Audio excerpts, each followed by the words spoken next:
and thank you for tuning in to another episode of Emma's Eyecatchers in association with Boyle Sports. In this week's video, I'm going to run through some of the main talking points from the Cheltenham Festival handicap weights which were released this week. As always, the BHA handicapper has reassessed the marks for Irish runners going to the Cheltenham Festival. I think the average rise for hurdlers has been around £3 and the average rise for chasers is around £2. There's a few outliers in those stats as well though, a couple of kind of eye-catching ones going up and down, some being untouched, who I might touch on in this video as well. We'll start off with Boodles, and there's plenty of talking points from this one. I'm supposed to start off with the early anti-post leader, Lark in the Morning. He's been given £2 by the BHA handicapper, pretty much guaranteed to get into the race now, but would be bidding to become the lowest rated winner in quite some time, I'd say, in the Boodles. I think the winners would normally come from the kind of mid 120s to mid 130s range.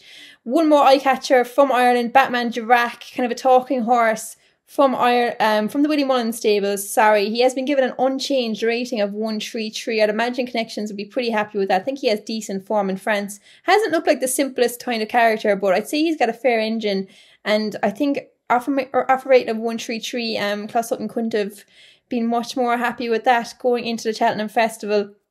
They won't be as happy as the Melantino team though, who have been dropped £10 from his French rating of 136.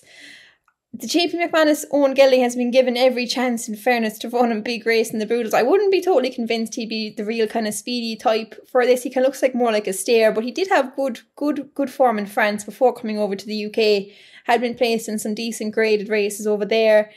Maybe slightly disappointing on UK runs so far. Was beaten well by Burdett Road first time. Improved on that, I think, last time though, but was still no match for Sergino. Off America 126 though, he's been given every chance in the Boodle. One more to mention then is Give Me 5 from the Harry Durham yard. I was actually really surprised to see him getting a rating of 126 for the Boodles. It would be his first handicap start, but I think he has been really good so far. He stepped into graded company last time in the Adonis in Kempton.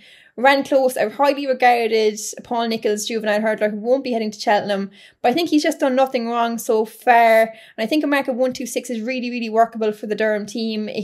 Harry Durham, obviously new trainer on the up and coming, will be looking to break his festival duct, and I wouldn't be shocked at all if this guy was to do it on day one. To have a quick look at some of the other handicaps at the festival, two of the ones I was keeping my eye on quite closely, Zenta in the county hurdle. I mentioned her last week, so won't go into too much detail on her again, but she has been left untouched by the BHA handicapper, offer marker 142 in the county. I'm hoping it's where she's going to go for. I think, as I explained in last week's video, without repeating myself, I think she's just a classy horse, kind of progressive profile. Willie Mullins wins this kind of race with these kind of horses. Marker 142 should be workable for her. She was a grade 1 winning juvenile, and yeah, I was happy to see that one. One more who I mentioned last week, Saint Roy, has been given a marker 152 by the handicapper. Not the worst, up £2, kind of around the average rise for a chaser. I'm hoping he might go for the Grand Annual. He was pleased to offer marker 151 in Ireland earlier on in the year.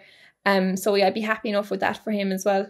Now, not all horses have been given such an easy time by the handicapper. I think Tony Martin's runner's got a fair brunt of it.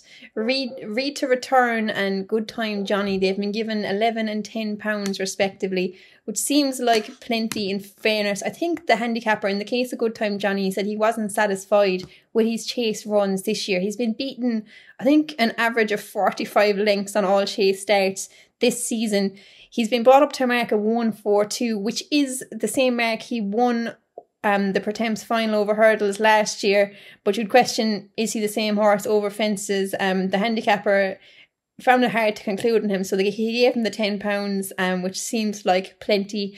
One more who I thought was given a lofty enough rise through the weights, Gabbys Cross for the Henry de Bromhead team. He was rated around 127 in Ireland, had run well in a Pertemps qualifier last time in Punchestown. Has to be ridden from the back, and he ran into a bit of trouble that day, I suppose, which comes with the territory of being a held up runner, but has been given £6 by the BHA handicapper up to marker 133, which I thought was a little bit stingy. He won a Galway Blazers off a marker 137.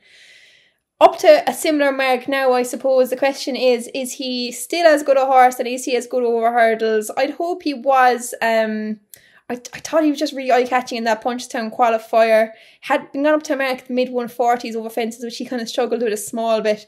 So I suppose the handicapper just kind of evened out his hurdles and chasing rating. I thought he was a little bit well in coming into it. Maybe not so much now. So trying to decide will I stick with him or try and find something else in that per attempts. But those are my kind of takeaways from the handicap weights. Let me know in the comments below what kind of caught your eye most. If there's any horses you think have been given a great chance, or maybe you treated a little bit unfairly, let me know in the comments below. But yeah, thanks for tuning into the video. If you like the content, make sure to like and subscribe to the channel.